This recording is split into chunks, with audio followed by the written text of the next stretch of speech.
कई बार आप मीडिया में चलाते रहते हैं निशांत, तो निशांत प्रशांत। सबसे पहली बात कि निशांत जो हैं वो रियल में देखिए, ये प्रश्न तो उनसे ही पूछना बेहतर। निशांत जी को देखिए, अब वो तो निशांत जी को तय करना है।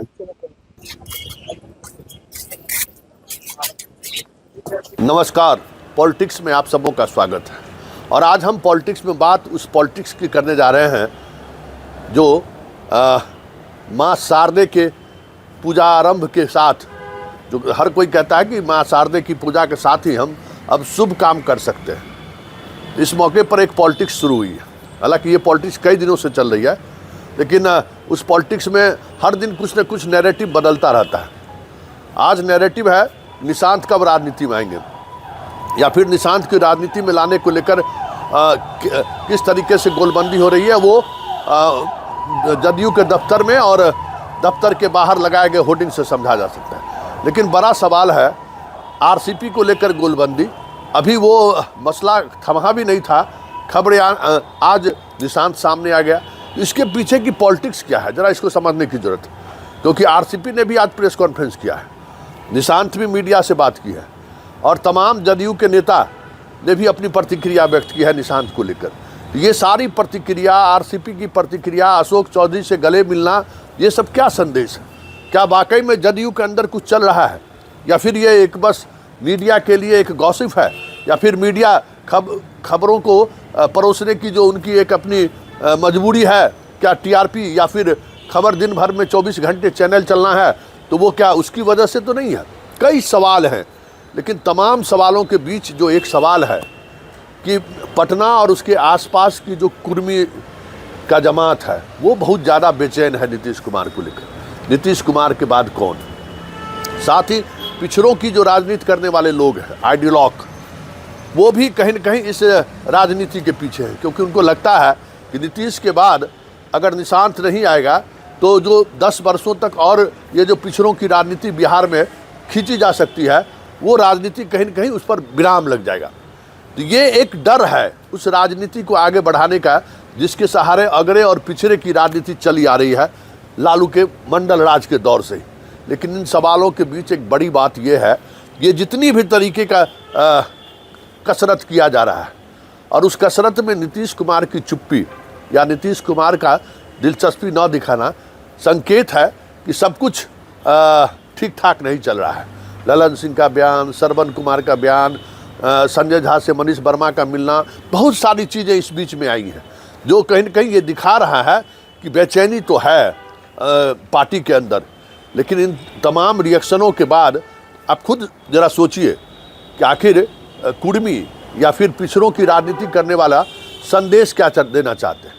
क्यों ये संदेश देना चाहते हैं कि सब कुछ भूजा पार्टी के हाथों में चला गया है? क्यों ये संदेश आज दे रहे हैं जब 43 से 85 पर पार्टी पहुंच गई है, मजबूती के साथ मुख्यमंत्री गद्दी पर बैठे हुए हैं, बीजेपी चाह कर भी हटाने की स्थिति में नहीं है?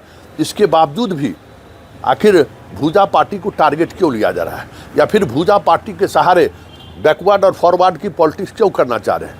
सबके पीछे एक वजह है, और वो वजह है कि नीतीश कुमार के एंट्री को लेकर। नीतीश कुमार के यहाँ 2-3 एंट्री गेट है।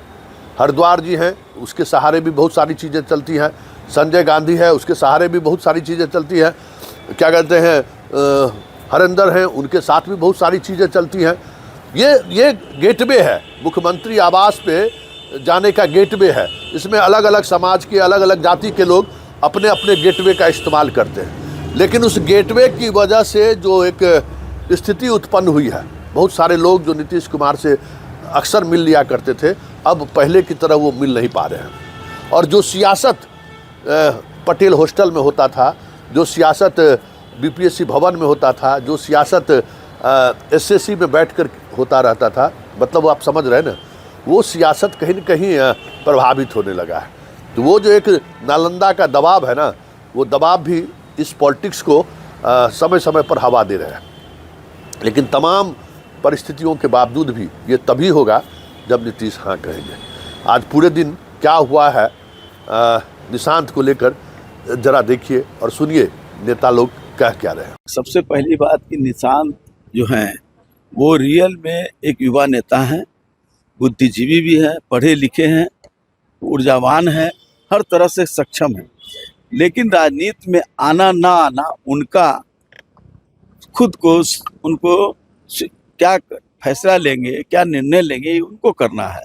उनके निर्णय के बाद ही वो आएंगे। लेकिन ऐसे लोग अगर आते हैं तो ऐसे लोगों का स्वागत है। इससे नौजवानों को तो लाभ होगा ही, इस राज्य को भी लाभ होगा। नई पीढ़ी की जरूरत है अब जदयू को। जदयू को क्या बिहार को जरूरत है? जदयू को तो है ही, जदयू में तो है ही है नौजवान लोग, ऐसा थोड़े है। निशांत आते हैं तो उनका स्वागत है, लेकिन ये फैसला उनको खुद करना होगा। चर्चा बहुत है सर कि निशांत कब लॉन्च होगा। देखिए, ये प्रश्न तो उनसे ही पूछना बेहतर होगा। नहीं, आप लोग क्या चाहते हैं? सभी चाहते हैं, लेकिन उनसे पूछना सर, होगा। कई बार आप मीडिया में चलाते रहते हैं निशांत, तो निशांत प्रशांत, और मैं आपके सामने हूँ और नीतीश बाबू। ये पहेली मैं आपके सामने रख रहा हूँ। विचारों में हम लोगों में क्या एकरूपता है आपको पता है? हम लोग चारों लोग साइंस कॉलेज के विद्यार्थी रहे। नीतीश बाबू सबसे सीनियर है, वो 60 के दशक में रहे। उसके बाद मैं था, मैं 70 के दशक में रहा। प्रशांत जी 80 के दशक में रहे, निशांत 90 के दशक में रहे। देखिए, आप जन स्वराज में आप बात कर रहे हैं, जितने लोगों का जन स्वराज में कौन लोग? आखिर प्रशांत जी भी कहाँ थे? यही थे ना। नीतीश बाबू के घर में साल भर रह करके 2015 में काम किया। तो देखिए, मैंने क्या आपको शुरू में ही कहा कि हम सब लोग क्या चाहते हैं कि बिहार में कैसे खुशहाली आए, कैसे समृद्धि आए। इसमें जितना लोग नीतीश बाबू के साथ सहयोग करते हैं, जुड़ते हैं, तो अच्छा ही होगा ना सबके लिए। सर, क्या यह मान लिया जाए कि जन स्वराज भी जनता दल यूनाइटेड में भी लग जाएगी? अभी आप कहे ना हाइपोथेटिकल क्वेश्चन, कुछ प्रतीक्षा भी तो करिए।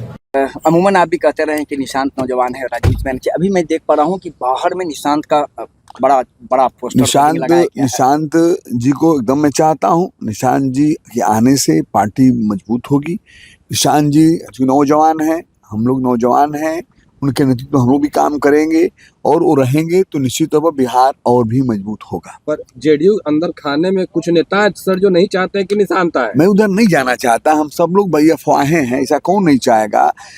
ऐसे नौजवान को कौन नहीं चाहेगा?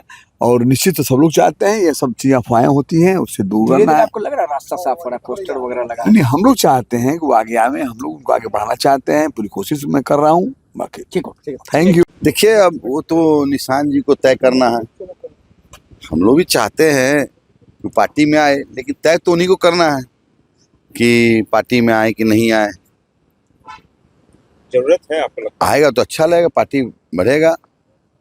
पर पार्टी को जरूरत महसूस हो रही है? निश्चित तौर पर ये यूथ है, पढ़ा लिखा इंसान है, काफी संयमित बोलते भी हैं, और हमको लगता है अच्छा होगा पार्टी के लिए। लेकिन जब से ये नितिन नवीन राष्ट्रीय अध्यक्ष बने बीजेपी के, उस वक्त से चर्चाएं हो रही है कि निशांत जो है वो जदयू का कमान संभालेंगे, राष्ट्रीय अध्यक्ष। हम तो पहले ही बोल दिए ना, वो आएंगे तो अच्छा होगा पार्टी के लिए।